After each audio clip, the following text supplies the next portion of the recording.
welcome to live. How's it going, bros? It's John Balls here. Balik lagi ke waktu belajar John Balls. Bros, hari ini kita mau ngomongin tentang apakah bermain game adalah bakat. Jadi tunggu apa lagi, langsung aja kita let's go. It's John Balls here.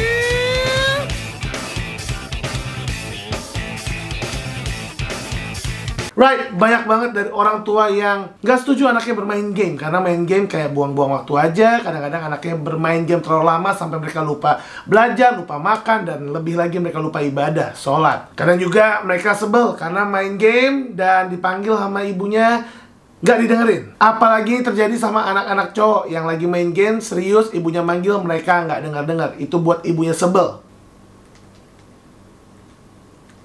Nak, Lanang, sholat dulu, nak.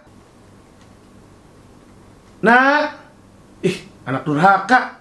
Masa nggak dengerin ibunya nih gara-gara game nih? Ayo kita hancurkan gamenya.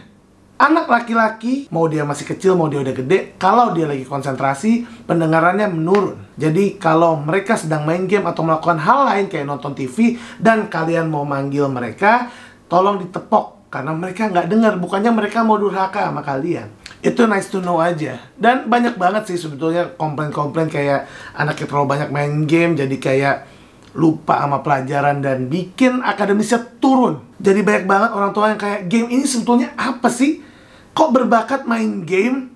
Kok mau main game untuk cari duit? Well, believe it or not, sekarang bisa nyari game untuk cari duit gitu. Kayak waktu itu saya kompetitif di Pokemon Go, professional player di Pokemon Go, dan bisa dapat duit gitu. Dan zaman sekarang memang banyak sekali platform yang bikin seseorang main game dan dapat duit, kayak Twitch, YouTube, ya streaming kayak gitulah. Selain itu ada juga orang main game online dan abis itu karakternya dijual dan menghasilkan duit.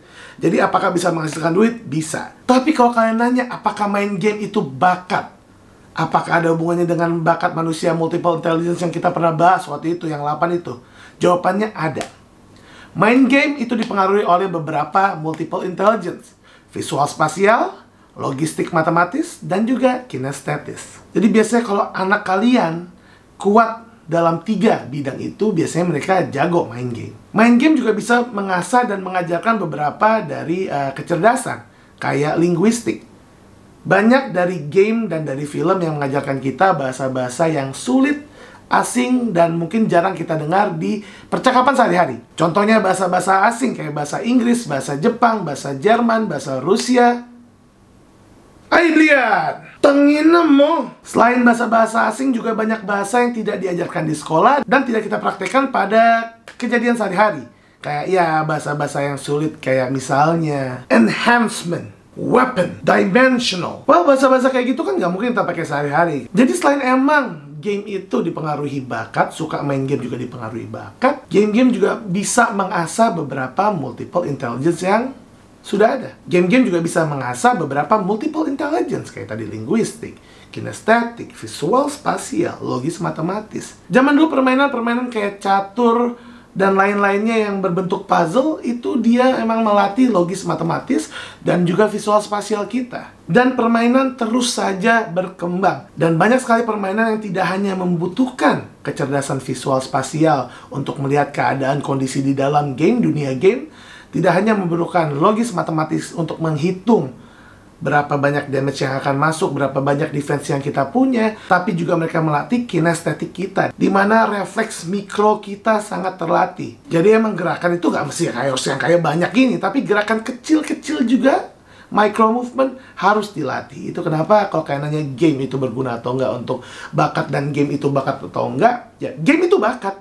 Nggak mudah untuk menjadi seorang professional gamers. Hal yang harus kalian tahu tentang professional gamers, mereka nggak cuman main game itu terus-menerus. Karena apa? Pasti jenuh. Dan pasti kalian butuh untuk memelihara kesehatan kalian. Makan yang sehat, olahraga yang teratur. Kenapa? Karena untuk menjadi seorang professional gamers, kalian nanti kalau turnamen akan bisa dibilang ada mungkin berjam-jam kalian duduk dan bermain game itu. Kalau kalian punya fisik yang tidak bagus, kalian akan gampang kesemutan, kalian akan gampang lelah. Kalau kalian lelah, fokus kalian akan terganggu. Padahal game membutuhkan fokus yang sangat tinggi. Jadi sangat salah kalau kalian pengen jadi professional gamers, tapi kalian main game terus tanpa melakukan kegiatan fisik, makan yang sehat, berdoa.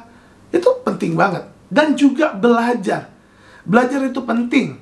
Karena apa? Semua pelajaran yang kalian temui pasti kalian temui di game. Begitu juga dengan di game. Semua aspek game pasti kalian menemukannya di pelajaran. Jadi sebenarnya game sama pelajaran itu hand to hand gitu. Kayak mereka saling berpegangan tangan. Kenapa kalian nggak mau? Kayak kalian cuma milih belajar aja, orang tua. Dan kalian cuma milih game doang, anak-anak. Mereka saling berdampingan. Pelajaran dan game dan juga berdoa. Jadi untuk orang tua, biarin aja anak-anaknya main game. Cuman ya kasih kesepakatan. Mereka boleh main game kalau mungkin mereka udah belajar.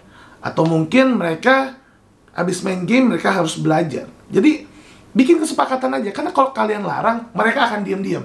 Dan sesuatu yang diam-diam jauh lebih buruk entar efeknya. Mereka akan jadi pembohong, mereka akan jadi orang yang ngumpet-ngumpet, penakut. Tapi kalau kalian latih diri kalian dan anak kalian untuk selalu bikin kesepakatan dari awal, mereka akan terlatih untuk jago bernegosiasi nantinya. Banyak sih kelebihannya kalau kalian emang mau berdamai dengan game, para orang tua. Dan anak-anak kalau kalian mau berdamai dengan pelajaran. Jadi ini video nggak cuma untuk orang tua yang larang game, tapi anak-anak yang nggak mau belajar. I'm a doctor and I'm a professional gamer. Tapi kan dokter enak, ibunya nggak bolehin main game. Well, alhamdulillah ibu saya bolehin saya main game. Tapi kan nggak tahu kan, dulu kalau misalnya saya bilang saya mau jadi professional gamers, atau saya kalau orang nanya, oh besok turnamen apa, Pokemon, mereka ngeledekin kayak gimana, itu yang saya hadapin gitu. Jadi semua orang punya kesulitannya masing-masing gitu. Dokter enak udah jadi juara nasional, kita belum. Ya itulah rezeki. Dari kecil bakat game saya nggak terlalu gede, tapi saya selalu coba dan terus coba. Sampai akhirnya emang dapat game yang cocok. Saya udah mulai ikut lomba-lomba game itu dari bener-bener SD. Dan saya baru juara waktu saya jadi dokter. Jadi, bros, nggak boleh kata nyerah. Dan semoga orang tua kalian bisa kalian kasih lihat ini. Dan anak kalian juga bisa kalian lihat video ini. Jadi, bros, thank you for watching. Amat, bros! Jangan lupa buat nonton, like kalau suka, dislike kalau nggak suka, kalian David gadgetin. Mau subscribe gak apa-apa, nggak subscribe juga gak apa-apa. Amat, bros, let's go! It's John Balls here!